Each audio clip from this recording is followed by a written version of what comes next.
a record-breaking compensation package, the largest in corporate history, suddenly wiped away by a single court ruling. Billions of dollars in potential earnings gone in an instant. Shareholders divided, some cheering the decision, others warning of chaos if the company's most visible leader walks away. The world's most valuable automaker now facing a test of its internal strength. CapitalRifts, where money breaks. For years, this company was synonymous with innovation and ambition. Its leader, a figure as polarizing as he is influential, became the face of electric vehicles and the promise of a new industrial age. Investors poured in. At its peak, the company's market capitalization soared above $1 trillion. Index funds, pension plans, and retail investors all wanted exposure. The company's stock became a symbol of technological optimism. But behind the headlines, a quieter story was unfolding, one about governance, oversight, and the limits of personality-driven leadership. The stakes were enormous. The company's growth was fueled by bold bets and relentless execution.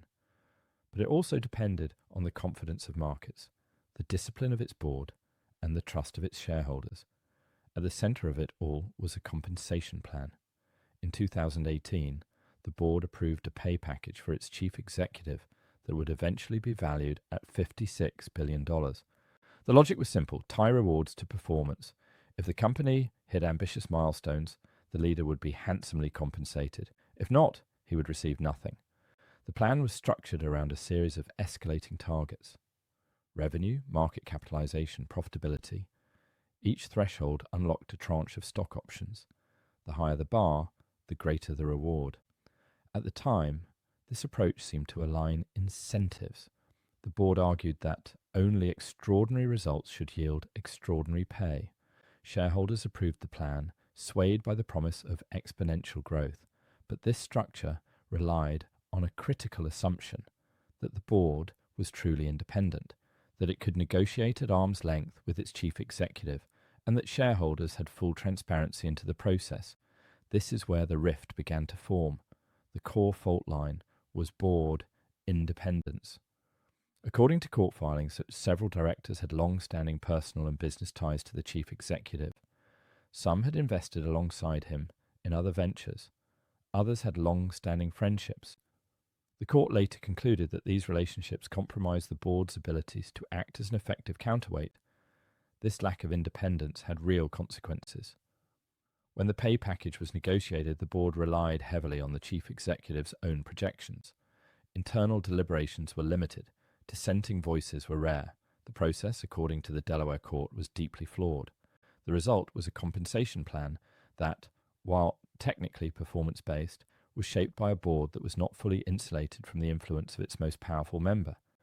But the mechanics of this governance structure ran deeper than a single negotiation. The board's composition reflected a pattern common in founder-led companies: directors with overlapping interests, social ties that blurred the line between oversight and loyalty. In this environment, the board's role as a check on executive power became less clear. The compensation committee, tasked with setting the terms, operated with limited independence. According to court documents, the chief executive was closely involved in designing the plan. He provided input on targets and structure. The committee did not seek outside advice to the extent expected for a package of this magnitude. Instead, the process was shaped by a sense of urgency and a belief that retaining the leader was paramount. Shareholder disclosures, while technically compliant, did not fully capture the extent of the board's reliance on the chief executive's vision. Proxy statements emphasized performance hurdles, but offered little insight into the negotiation process. As a result, many investors approved the plan without a clear understanding of the underlying dynamics. This governance structure was not unique. In Silicon Valley, founder-led boards often prioritize continuity and vision over formal independence, but in this case, the scale of the compensation package magnified the risks.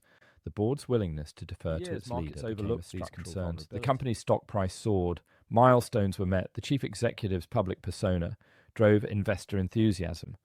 The board's structure was rarely questioned, but the underlying weakness remained. The break came in January 2024. A Delaware Chancery Court judge voided the $56 billion pay package, ruling that the board had failed to act independently and had not adequately informed shareholders. The judge cited conflicts of interest and a lack of meaningful negotiation. This decision sent shockwaves through the market. The company's shares fell sharply in after-hours trading. Analysts debated whether the chief executive would remain with the company. Proxy advisors and institutional investors began to scrutinize the board's composition and governance practices. In the weeks that followed, pressure mounted. Major shareholders, including pension funds and asset managers, called for reforms. Proxy advisory firms recommended voting against the reapproval of the pay package at the upcoming annual meeting.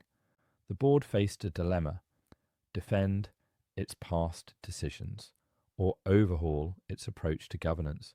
The fallout extended beyond the company itself. Other firms with charismatic founders faced renewed scrutiny. Regulators and governance experts pointed to the case as a warning about the risks of board capture and insufficient oversight. Financially, the immediate impact was concentrated on the chief executive's potential earnings, but the broader risk was to the company's credibility. Investors questioned whether the board could act independently in the future. Some worried about talent retention. Others saw an opportunity to push for stronger checks and balances. The regulatory response was swift. The Delaware ruling set a precedent for how courts might evaluate board independence in other high-profile cases. Legal experts warned that similar compensation plans could face challenges if boards are not demonstrably independent. The company's board responded by engaging with shareholders and promising a review of governance practices. But the debate exposed a deeper tension. How much authority should a founder retain as a company matures? And how can boards balance the need for visionary leadership with the obligation to protect shareholder interests? The annual meeting became a focal point for these questions. Proxy battles played out in public. Institutional investors demanded more disclosure and greater independence. The board's credibility was on the line. Meanwhile, the company's operations continued. Production targets, new models, and expansion plans moved forward, but the governance rift remained unresolved.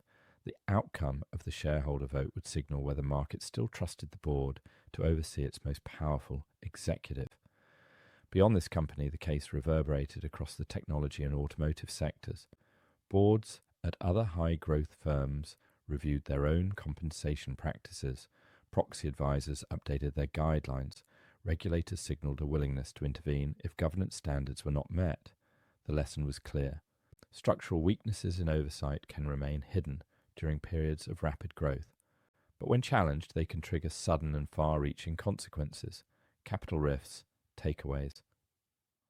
First, board independence is a structural safeguard, not a formality. Without it, incentive structures can become self-reinforcing and fragile. Second, performance-based compensation only aligns interests if the process for setting targets and rewards is insulated from undue influence. Third, charismatic leadership can mask governance weaknesses, but markets eventually reprice structural risk when oversight fails. This is CapitalRifts, where money breaks.